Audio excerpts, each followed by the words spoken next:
Hello everyone. तो soul land 2 के episode number 1 के पार्ट 2 के साथ मैं आप सभी के लिए फिर से हाजिर हूँ। और अभी तक अगर आप सभी ने इस चैनल को सब्सक्राइब नहीं किया है तो जल्दी से चैनल को सब्सक्राइब कर लीजिए और बेल आइकन को भी प्रेस कर दीजिए ताकि सोल लैंड 2 के नए नए एपिसोड्स के नोटिफिकेशंस और अपडेट्स आपको मिलते रहें।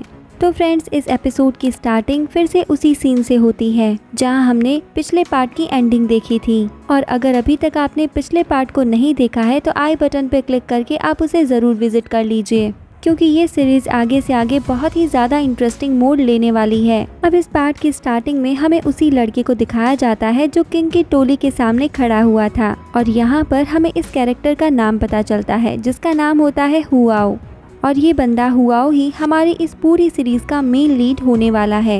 इसके बाद हमें दिखाया जाता है कि उस सेना के साथ में एक किंग चल रहा था, जिससे हमें पता चलता है कि ये किंग और कोई नहीं बल्कि हुआओ का ही फादर है, क्योंकि हुआओ अपने फादर के साथ में नहीं रहना चाहता। इसी वजह से उसने अपने फादर को अबेंडन कर दिया है। और इसके बाद में हमें इस बात का रीजन भी बताया जाता है कि हुआओ ने अपने फादर को क्यों छोड़ दिया। इसके बाद हमारा सीन यहाँ से कट होकर फ्लैशबैक में दिखाया जाता है और यहाँ पर हम एक औरत को देखते हैं जो हुआओ की मॉम को डांट रही होती है और उसे वो डांटते हुए किंगडम से बाहर कर देती है और कहने लगती है कि तुम इस किंगडम की क्वीन बनने के लायक ही नहीं हो। और दोस्तों, ये लेडी और कोई नहीं बल्कि किंग की वाइफ है और हुआओ की मॉम है, जिन्हें किसी रीजन की वजह से इस किंगडम से बाहर कर दिया गया था। इसके बाद हमें दिखाया जाता है कि हुआओ अपनी मॉम को लेकर उस सेक्ट से बाहर निकल जाता है और अब हुआओ के मन में बहुत ही ज्यादा कड़वाहट आ चुकी थी और वो अपने फादर से बहुत ही ज्यादा नफरत करता था। और इसी मोमेंट पे वो डिसाइड करता है कि वो आने वाले टाइम में सबसे ज्यादा पावरफुल वॉरियर बन के दिखाएगा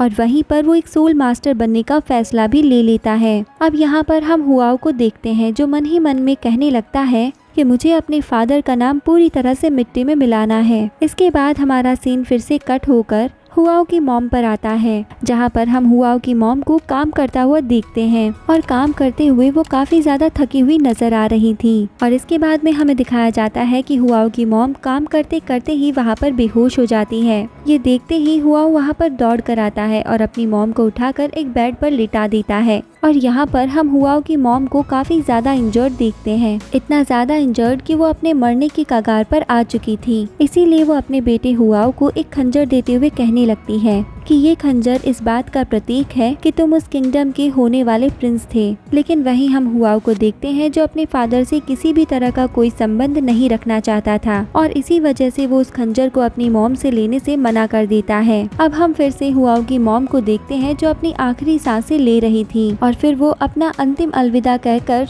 मर जाती है। अब हमारा सीन फिर से हुआओ पर आता है जिसने अपने आप को सोल मास्टर बनाने का डिसीजन ले लिया था और इसीलिए अब वो तियान दो फॉरेस्ट में जा रहा था, क्योंकि अब उसे अपने लिए एक सोल रिंग लेनी है। इसके बाद हमें हुआओ की जर्नी दिखाई जाती है जहाँ पर वो जंगलों को पार करते हुए कम से कम 10 दिन तक लगातार ट्रैवल करता जा रहा था और इस ट्रैवल में उसे बहुत ज्यादा कठिनाइयों का सामना करना पड़ता है। इसके बाद हमें दिखाया जाता है कि हुआओ को कम से कम 10-11 दिन का समय बीत चुका होता है और फिर भी वो अभी तक तियान दो फॉरेस्ट में नहीं पहुंचा था। इसीलिए वो डिसाइड करता है कि वो सबसे पहले अपने आप को हील करने के लिए यहाँ पर भोजन बनाएगा। इसीलिए हम देखते हैं कि वो एक नदी के पास जाकर वहाँ पर बैठ जाता है और अपनी पावर्स का यूज करके वो वहाँ पर फिशेस को हंट करने लगता है। और यहाँ पर हमें पहली बार हुआओ की पावर्स देखने को मिलती है और उसकी पावर्स में वो किसी भी चीज को स्लो मोशन में देखकर उस पर आराम से अटैक कर सकता है। और यहाँ पर भी वो अपनी इसी टेक्निक का यूज करके फिशेस को हंट कर रहा था।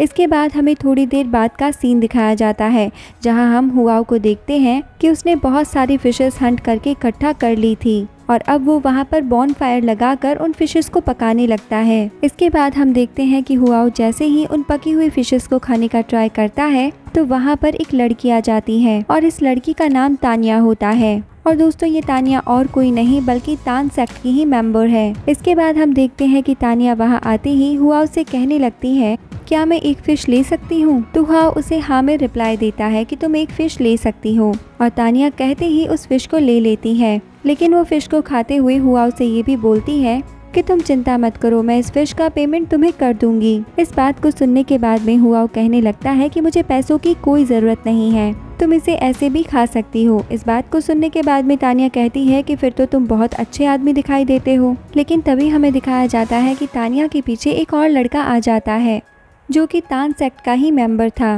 लेकिन दोस्तों इसका नाम अभी तक हमें पता नहीं चला है। अब वो बंदा आने के साथ ही हुआओ से कहने लगता है कि तुम्हारा नाम क्या है। और अब हम देखते हैं कि यहाँ पर इस तरह से इन तीनों के बीच में एक इंट्रो होने लगता है जहाँ पर हुआओ अपना नाम सभी को बता देता है। इसके बाद में हम देखते हैं कि वो लड़का जो तानिया के साथ में आया था वो हुआओ से पूछता है कि क्या मैं भी एक फिश ले सकता हूँ, तो हुआओ उसे इसके लिए मना नहीं करता। इसके बाद हम देखते हैं कि वो तीनों ही वहाँ पर बैठकर फिशेस खाने लगते हैं और यहाँ पर ये तीनों आपस में बातें करते हैं। जिसके बाद वो बंदा और तानिया हुआओ से पूछते हैं कि तुम कहाँ जा रहे हो। उनकी बात का रिप्लाई देते हुए हुआओ कहता है कि मैं तियान-दो फॉरेस्ट जा रहा हूँ क्योंकि मुझे एक सोल को हंट करना है ताकि मैं बड़ा होकर एक बहुत ही पावरफुल सोल मास्टर बन जाऊं।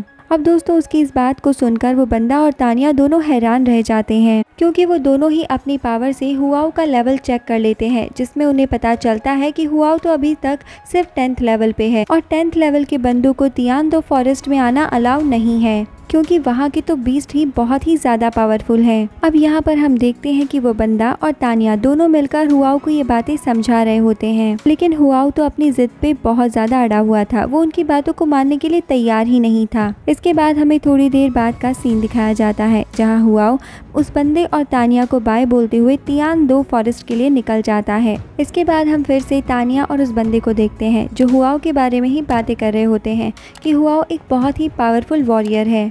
तभी वो तियान-दो फॉरेस्ट में अकेले जाने का ट्राई कर रहा है, लेकिन अब तानिया को हुआओ की चिंता होने लगती है। इसके बाद हमारा सीन यहाँ से कट होकर हुआओ पे आता है जो तियान-दो फॉरेस्ट में आ चुका है और वहाँ आने के साथ ही वो यहाँ की खूबसूरती और शांत वातावरण को देखकर समझ जाता है कि वो तियान-दो फॉरेस्ट में पहुँच चुका है। लेकिन दोस्तों उसे इस बात का अंदाजा नहीं था कि ये तियान-दो फॉरेस्ट जितना ज्यादा शांत और सुंदर दिखाई देता है ये उससे कई ज्यादा खतरनाक भी है क्योंकि यहाँ के बीस्ट बहुत ही ज़्यादा पावरफुल हैं। अब हम देखते हैं कि हुआओ वहाँ से जैसे ही आगे बढ़ने की ट्राई करता है तो उसके पीछे एक बीस्ट आ जाता है जो अपनी पावर्स का यूज़ करके हुआओ पर डायरेक्ट ही अटैक कर देता है। लेकिन मौका पाकर हुआओ भी उसके अटैक से बच जाता है और यहाँ पर उसको बहुत ज़्यादा मुश्किलों का सामना करना पड़ता है।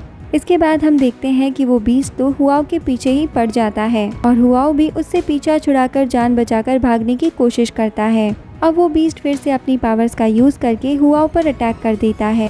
इसके बाद हमें यहाँ पर इन दोनों के बीच में एक फाइट देखने को मिलती है जिसमें हुआओ अपने उसी खंजर का यूज़ करके उस बीस्ट से फाइट कर रहा होता है और ये वही खंजर है जो उसको उसकी मॉम ने दिया था। अब वो बीस्ट जैसे ही हुआओ पर अटैक करने के लिए आता है तो हुआओ भी अपनी पावर्स और उस नाइफ का यूज़ करके उस बीस्ट के शरीर के टुकड़े टुकड़े कर देता है। इसके बाद हम देखते हैं कि इस लड़ाई में हुआओ काफ़ी ज़्यादा इंजर्ड हो चुका था। इसके बाद हुआओ एक ट्री के पास में जाकर बैठ जाता है और हम भी हुआओ की हालत को देख सकते हैं। आपको हुआओ की हालत देखकर कैसा लग रहा है आप भी हमें कमेंट सेक्शन में कमेंट करके ज़रूर बताइएगा। अब हम देखते हैं कि जैसे ही हुआओ वहाँ पर रेस्ट करने के लिए बैठता है और अपनी आंखें बंद करके खोलता है तो उसे अब अपने सामने एक बहुत बड़ा सा स्पिरिचुअल ड्रैगन दिखाई देता है और ये देखने के बाद में हुआओ थोड़ा सा डर जाता है और वो कहने लगता है कि अभी अभी तो मैंने एक फ़ाइट की थी, अब फिर से कोई बीस्ट मेरे सामने आ गया। अब यहाँ पर हुआओ एक तरह से अपनी मौत को ही अपने सामने देख रहा था। इसके बाद हम देखते हैं कि हुआओ जब फिर से अपनी आंखों को बंद करके खोलता है तो उसके सामने इस बार एक ककून आ जाता है जो वहाँ पर आते ही हुआओ को फ्रीज कर देता है और हुआओ के फ्रीज होते ही हमारा ये पार्ट यहाँ पर एंड हो जाता है। और फ्रेंड्स इसका नेक्स्ट पार्ट भी काफ़ी ज़्यादा इंटरेस्टिंग होने वाला है क्योंकि उसके अंदर हमें पता चल जाएगा कि हुआओ की फर्स्ट सोल रिंग किस टाइप की होने वाली है। और अगर आपको इसकी नोवेल एक्सप्लेनेशन भी चाहिए तो आप मुझे कमेंट सेक्शन में ज़रूर बताइए, मैं वो भी आपके लिए एक्सप्लेन ज़रूर करूँगी। तो दोस्तों मिलते हैं नेक्स्ट पार्ट में, तब तक के लिए bye bye, take care and thank you.